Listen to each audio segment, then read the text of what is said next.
childhood, hello Maui Nation, and welcome back to my channel. So here's another vlog for you guys. I know I promised na once or twice a month mag-upload ako. I did not live up to it or haven't really done any vlogs. I asked you a question on Facebook. Sabi ko nga, ask me. So maraming nagtanong sa akin, maraming nag-respond. So we will be reading out questions from my Facebook page. Screenshot ko na siya. So let's start. Alright. Ito intriga kagad yung first question.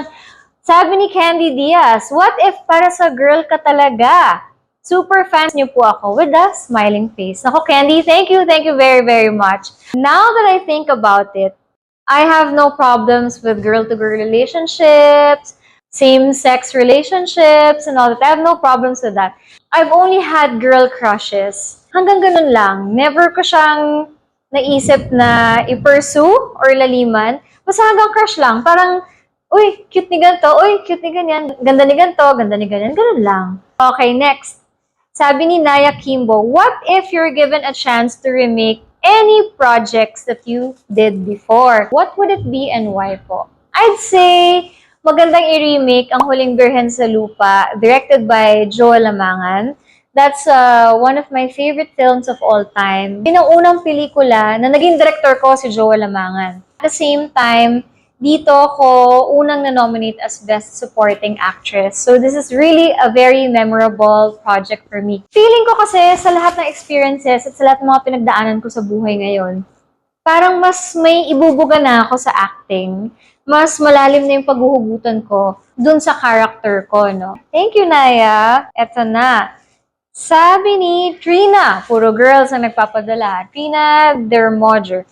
What if you're getting married next year and had a little girl? Maui. Oh my gosh. Alam mo, hindi sa ina-urge ko yung mga tao na gawin yung style ko, diba? But I knew within me, bata pa lang ako, that I'm not the marrying type. I have two handsome boys. Ayoko nang dagdagan. Kasi, syempre, mahirap buhay ngayon. Mahirap ng buhay ngayon, besh. So, diba, parang, I think 2 is enough. Ideal na yon. Ang hirap magpapayat, after manganak. Ang hirap ibalik ng figure. And I think now, I'm at my best shape. So, okay na. Tama na yun. Tsaka, kung girl yan, tapos magiging katulad ko, oh my gosh. Sobrang babantayan ko yan. Kaya hindi na lang. Wag na lang. But thank you for the thought. Sabi ni Justin C. What if tayo magkatuluyan, Maui? Oh! Bakit hindi? Malay mo. Teka nga, tingnan ko nga yung picture mo. Zoom ko nga. Wow! Naka-shades. Wow! Angas ng shades natin, But anyway, Justin, malay mo. Alam mo, ang buhay, hindi naman talaga natin malaman kung ano bang ibibigay sa'yo the following day. Diba? Ni universe, ang destiny ni Lord. So, who knows? At malay mo, baka naman mag-meet tayo accidentally. Diba? You know, hindi sarado ang aking utak at puso para sa mga kagaya mo. Kinikilig yung yaya ko. Okay. Girl na naman. Sabi ni Valerie Angel Datoy Palomo, what if mag-vlog ka ulit sa Drunk Talk? Alam mo, pinag-uusapan na namin ni Katya yan. Kasi yung vlog na Drunk Talk, I believe, hindi siya aandar kung ako lang.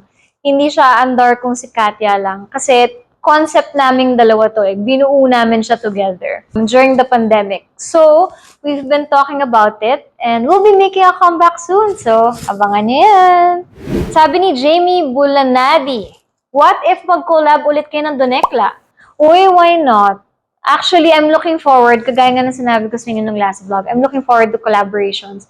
So, hopefully, maasikaso ko na siya now na may pasok na yung kids. I will keep you guys posted. Okay, next from Ria Kathea. What if you had superpowers?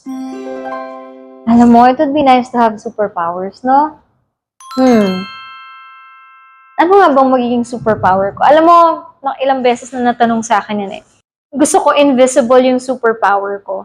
Bakit? Kasi I want to be able to go around, observe people, hear what other people have to say. Not necessarily about me, right? But their opinions. Parang gusto kong pumasok sa isang parang executive meeting or, get insights on what's going on. Yung mga ganon. Okay, speaking of superpowers, paano kaya kung yung superpower mo is having a lot of jobs, no? Having a lot of jobs all at the same time. Kaya natin yon.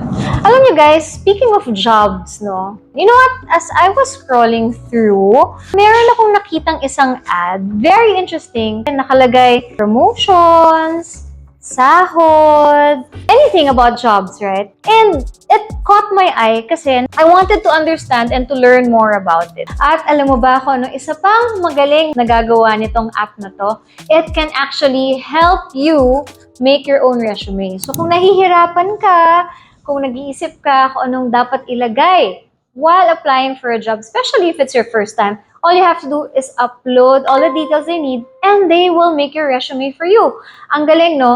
If only we had this before, feeling ko, matutupad ko yung dream ko ng pagiging isang chef talaga, or maybe I would have pursued other courses. So yeah, so very easy, diba? So all you have to do is download the app so you can find job, talk to boss. Find job! Talk to boss! Find job! Talk to boss! Ang boss job! Trabaho! Promotion! Magandang sahod! At benepisyo!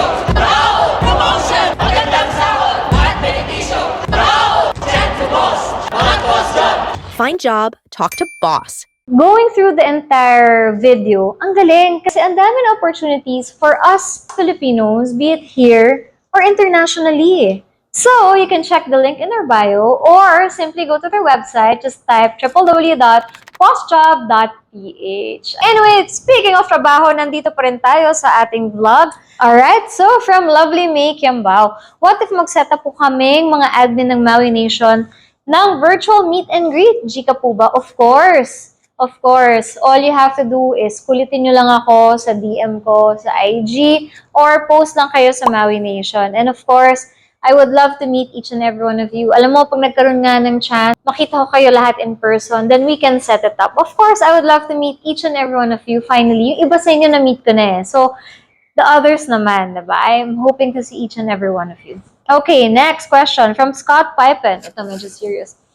What if Miss Maui Ann Taylor did not enter showbiz? What would be your profession or career that is really close to your heart?